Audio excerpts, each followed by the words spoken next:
Hello, it's Ina from Taproot Tarot, and today I'm going to tell you about the Estrella Tarot by Ash. It's from 2022, and it's one of my favorite modern Tarot de Marseille decks. As you can see, it's been out for a few years, but she hasn't been able to ship to the United States lately. But she left a comment on one of my recent videos saying that she will be resuming shipping in mid-March.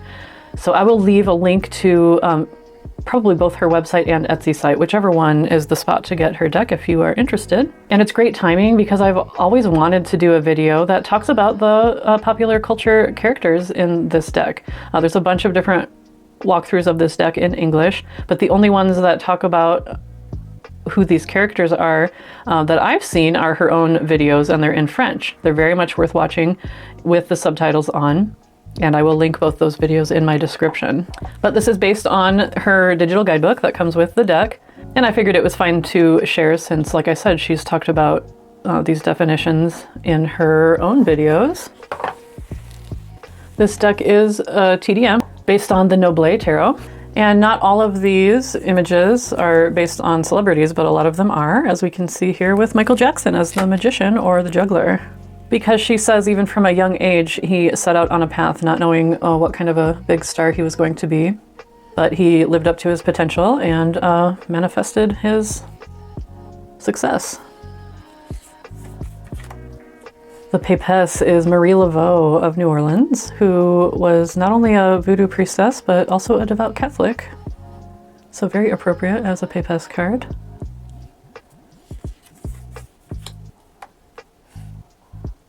The Empress is Marie Antoinette. The Papesse has some pomegranate imagery, and Marie Antoinette has some roses. Ash started out reading with majors only, which is a traditional French approach to the TdM, but then started reading RWS before learning how to read TdM pips. So she's definitely informed by English tradition and esotericism, in addition to traditional TdM reading and continental esotericism. Some of her influences include a lot of my own, which are Caitlin Matthews, Tom Benjamin, and Yoav Ben-Dov. And her guidebook has an excellent resource section. By the way, the Estrella Tarot guidebook is an awesome resource, so I think she might even have that available as a digital download, so definitely recommend whether you get the deck or not.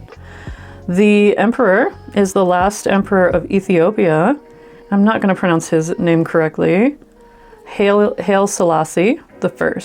She notes that he's significant as the last emperor of the only African country having not been colonized by Europeans. This dynasty ended with Selassie in 1974, and in 1975 he was assassinated, actually.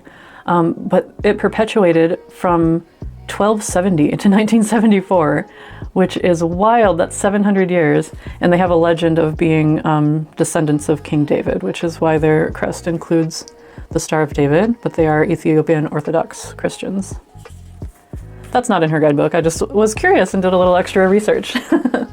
This is Baba Muji, he lives in Portugal now. He's from Jamaica, but moved to the UK when he was 1 year old, and is a Advaita Vedanta spiritual teacher as the Pope. A beautiful love card. She depicts Freddie Mercury as the Chariot, Freddie Mercury of Queen, because he believed in himself and overcame obstacles through determination. Justice is the goddess Maat, who weighs your soul at death. Lovely hermit card, who's not based on anybody in particular. The Wheel. Fortitude. La Pendu instead of La Pendu. She notes that she balanced out the feminine and masculine energies of the deck. Super cheerful and fun death card with the hair, characteristic of the Noble death. This is Amma, also known as the Hugging Saint, and she says something in her guidebook about her giving people comfort through her hugs. for Temperance, which I think is lovely. Super fun devil card. And a humorous La Maison Dieu. Beautiful star. These colors are just fantastic. Super cute. Fun sun. Judgment. And a gorgeous world card. She had a reason for including the snake. Let me look that up real quick. That's here as a symbol of rebirth and immortality. All right.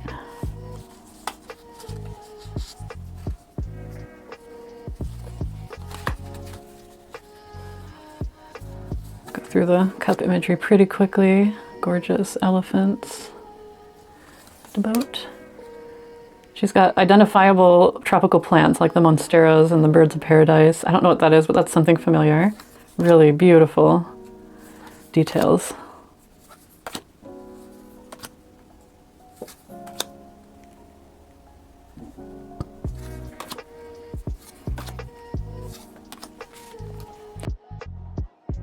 This is Matilda from the film Leon. She loses her whole family and moves in with a neighbor, Leon, and she notes that her emotion is palpable throughout the film.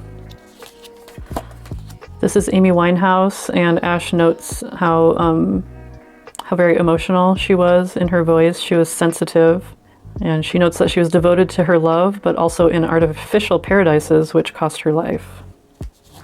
Very deep. So this is Nina Simone. She fought hard for her recognition as a Black artist, but also for civil rights. Underneath it all, she was emotionally rich and sensitive. But she had to hide her internal wounds, and her voice and her songs were melancholy and filled with sadness. It hits deep, doesn't it?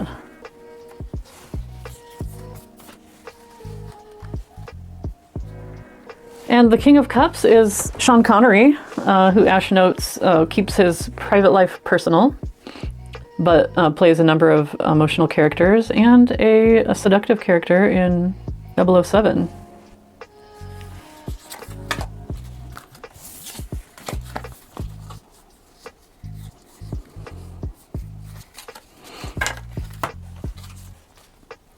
Batons.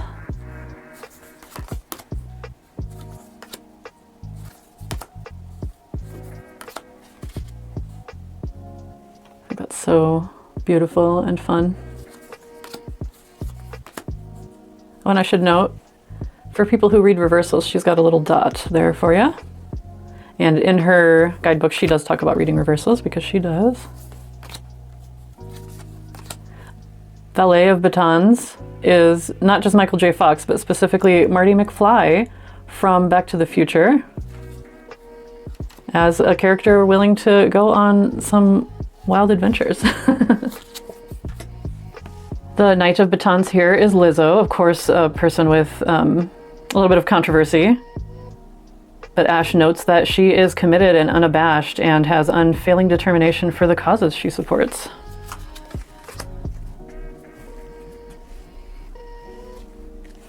Here, Ash leans into the elementals, the Golden Dawn elementals. Again, she is influenced by the English traditions.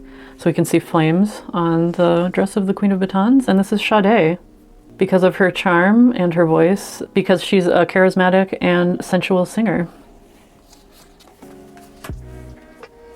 And King of Batons is Will Smith, I think in reference to the Chris Rock episode, where the very controlled outward expression can sometimes explode.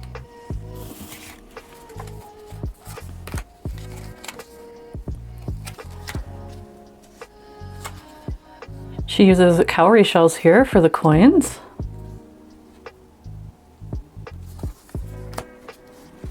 And has a little paragraph about that in her guidebook. Oh, here we have the rune Fehu, which is for wealth and abundance. Anyway, in her guidebook, she notes that cowrie shells were widespread as a form of currency throughout Asia and Africa until they were banned due to colonization by Europe.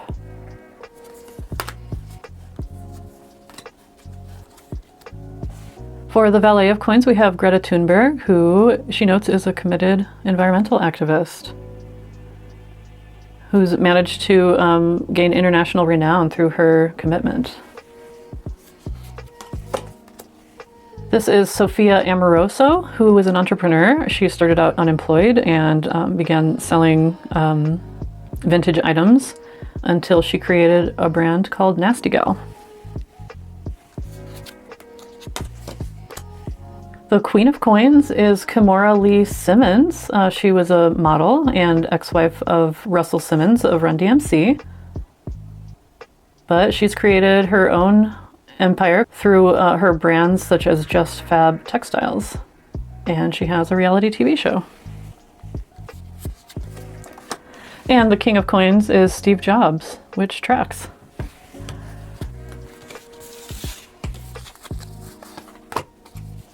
The sword suit is gorgeous. They're all gorgeous, but look at that. Just an amazing deck. This detail down here. Sorry about the sun being weird.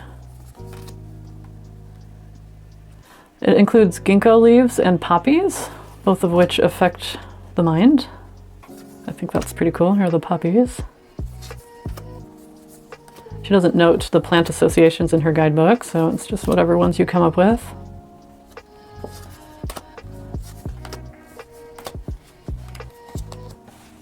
And here's Tupac Shakur as Valet of Swords because he manipulates words to perfection. And another person who's no longer with us, Marsha P. Johnson as the Knight of Swords. Here recognized by Ash for her activism. She was a Black American transgender woman in New York and fought for the rights of LGBTQ plus folks as well as HIV positive people.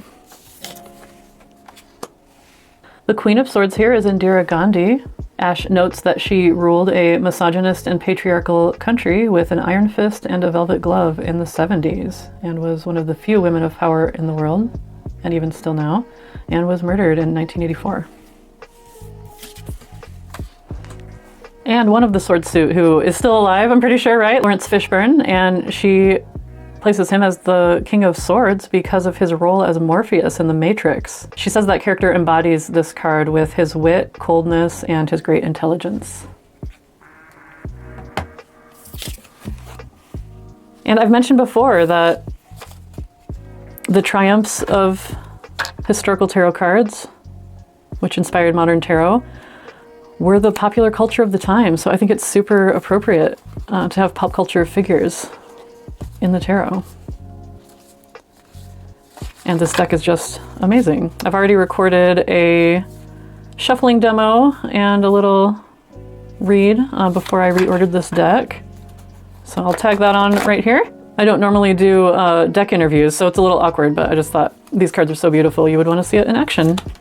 I've mentioned in the past how much I like the Convos Tarot by AGM because of how broad and flat it is, which makes it very handleable and shuffleable for me. The images aren't necessarily my favorite as a TdM, but I do like them. But the way the deck handles is just lovely. And similarly, this deck is tarot, standard tarot size, but more flat, so it has a broader, I don't know, just easier to handle shape to it.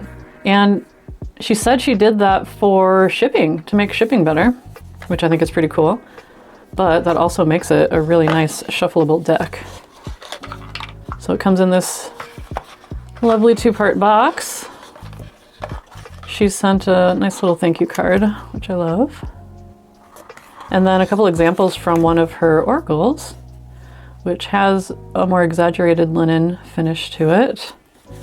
And it's a bit thicker than this cardstock. It's also on the smaller side.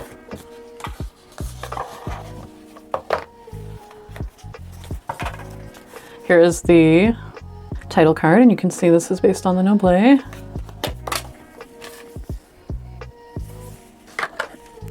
And I don't really know weights, but this is thin, but it's linen, so it's sturdy. And it shuffles so nicely.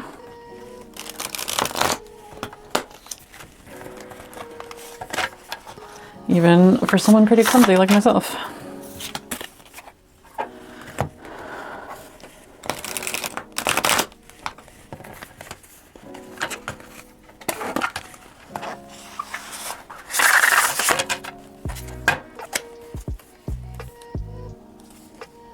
So you can see a nice linen finish there. It's still pretty smooth as a coating, kind of semi-gloss. And papery on the sides.